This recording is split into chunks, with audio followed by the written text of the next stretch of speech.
যাতে আমাদের প্রডিউসাররা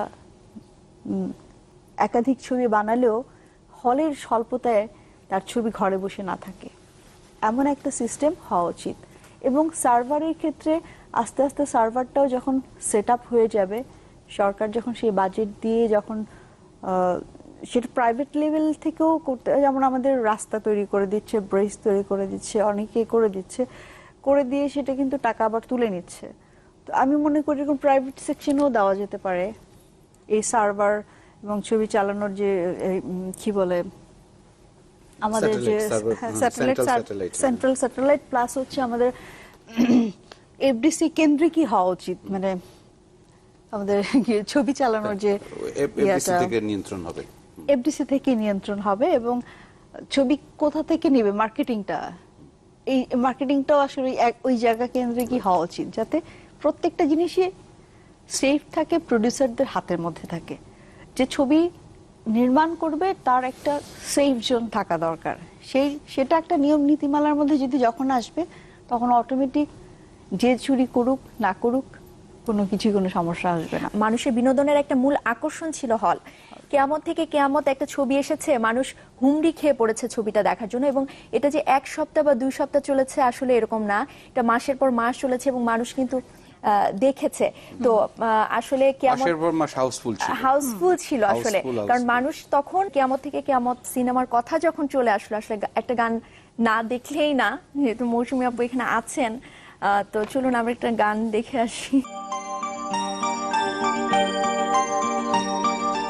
ও আমার বন্ধু গো চিরসাথী, একই রকম একটি চলচ্চিত্র আমাদের পাশের দেশ ভারতেও হয়েছে, এবং আমরা যদি পার্থক্য খুঁজতে যাই তাহলে সেক্ষেত্রে আমার কাছে মনে হয় আমার দেশের যে হিরো এবং হিরোইন ছিল কোনো অংশে কিন্তু কম না, মানে কোনো অংশেই কম না। আমার কাছে মনে হয় আমাদের দেশেরটাই বেস্ট ছিল। এবং সেটা যদি আপনি গেট আপ বলেন, আসলে মৌসুমী আপু বা সালমান শাহ ওনাদেরকে নিয়ে কিছু বলা নেই, তারপর আমি বলতে যাচ্ছি যে গেট আপ বা সেট আপ বা স্মার্টনেসও যদি আমি বলি কোনো অংশে কিন্তু কম ছিলাম না। বলতে গেলে অনেক ক্ষেত্রে আমরা একটু সবচেয়ে বড় কথা ছিল যে একজোড়া একদম ইনোসেন্ট একটা পেয়ার আর কি, হ্যাঁ, একটা জোড়া ইনোসেন্ট, একদমই নতুন, কিন্তু সেটা কিন্তু একদমই আমি এই পয়েন্টে আসতে চাচ্ছিলাম, মাঝখানে ঢুকে গেলাম। আসলে ওই গানটা এখনো আবার যে দেখে আমার যেটা মনে হয়েছে যে গানটা সৌন্দর্যটাই ছিল হচ্ছে দুজনের ইনোসেন্স, দুজন এত ইনোসেন্ট ছিল। আসলে এরকম ইনোসেন্ট আমাদের কিছু পেয়ার দরকার, একটা দুইটা পেয়ার দরকার ইন্ডাস্ট্রির জন্য, এখন খুবই দরকার, যাতে আরো মানে অনেকগুলো ছবি হয় আর কি এরকম।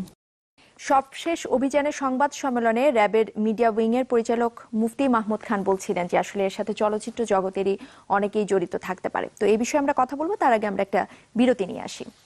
দর্শক, আরো কথা হবে, তার আগে ছোট্ট একটা বিরতি নিচ্ছি, ফিরছি কিছুক্ষণ পর, আমাদের সাথেই থাকবে। বেশি করেছে সেটাও মানতে হবে, বিশেষ করে এই র্যাবের অভিযান, র্যাবকে এতটুকু সঞ্চালন করা, এক্ষেত্রে এই যে র্যাবকে যে এতটুকু পাওয়ার দেওয়া বা এগিয়ে দেওয়া, আমি বলবো সরকার বিভিন্ন নীতিমালার মধ্য দিয়ে সেটাকে এগিয়ে দিয়েছে, এবং র্যাব সরাসরি এটার সাথে জড়িত ছিল বলেই আজকের র্যাবের নামটাই বেশি আসছে যে র্যাব করেছে। তো যাই হোক, আমি সাধুবাদ জানাই, র্যাব অনেক ভালো ভালো কিছু পদক্ষেপ নিয়েছে এবং সততার সাথে তারা সেটা প্রমাণ করেছে তাদের কাজের। ওদের কাজের আসলে প্রশংসা করতেই হয়, কারণ এই ধরনের একটি অভিযানের পর কিন্তু জিনিসটা অনেক কমে এসেছে, পাইরেসির ব্যাপারটা। এবং সবচেয়ে বড় কথা যে থেমে যায়, যেটা ওদের থেমে থাকেনি বা থাকে না, সেটি আমি পার্সোনালি রেসপেক্ট করতে চাই আমি র্যাব গ্রুপকে এই কারণে। বাট আমার যেটা মনে হয় যে এটা চলতে থাকবেই এবং চোর পুলিশের খেলার মতো এটা ঘটতে থাকবে যতক্ষণ না আমি যেটা বলছিলাম যে আমাদের ফাইনাল সলিউশনটা ওখান থেকে আসবে। আমাদের সার্ভারের ক্ষেত্রে যদি এটা প্রয়োজন হয়, মানে যদি প্রাইভেট সেক্টর থেকে যদি লোন নেওয়ার প্রয়োজন মনে হয় সরকার সেটা নেগোসিয়েশন করে আমাদের প্রডিউসারদেরকে ইনভলভ করে ভালো ভালো ইনভেস্টরদেরকে ইনভেস্ট করে এখানে একটা প্রাইভেট সেক্টর অবশ্যই এই সেকশনে ইনভলভ করতে হবে, আসলে যাদের একটা সম্মিলিত প্রচেষ্টা আমরা তারা বলতে পারি টাকা যে তুলে নেই। যে টাকাটা আমরা মানুষকে নষ্ট করে দিচ্ছি, চুরি হয়ে যাচ্ছে, আমাদের প্রডিউসার এই ভাড়া দিতে সে ভাড়া দিতে নাজেহাল হতে হতে যে টাকা খরচ করে ফেলছে, সে টাকাই কিন্তু হয়ে যাচ্ছে। সে হ্যাঁ, সেই টাকাটা নিয়ে হলেও সে টাকাটাই ভালো কাজেই খরচ হয়ে যাক, সেটা সহ্য হবে, কিন্তু এভাবে নষ্ট হলে সহ্য হবে না। আমরা যদি একটা পরিসংখ্যান দেখাই র্যাবের অভিযানের, তো সেই ক্ষেত্রে আমরা দেখতে পাই যে এই পর্যন্ত র্যাবের অভিযানে পাইরেসি এবং অশ্লীলতার সাথে জড়িত অভিযোগে গ্রেফতার হয়েছে 2342 জন। বেশ বড় একটা ফিগার। মামলা হয়েছে কিন্তু 793টি, উদ্ধার হয়েছে 19,98,734টি পর্ণ ও অশ্লীল সিডি এবং 26,51,238টি পাইরেটেড সিডি ও ডিভিডি।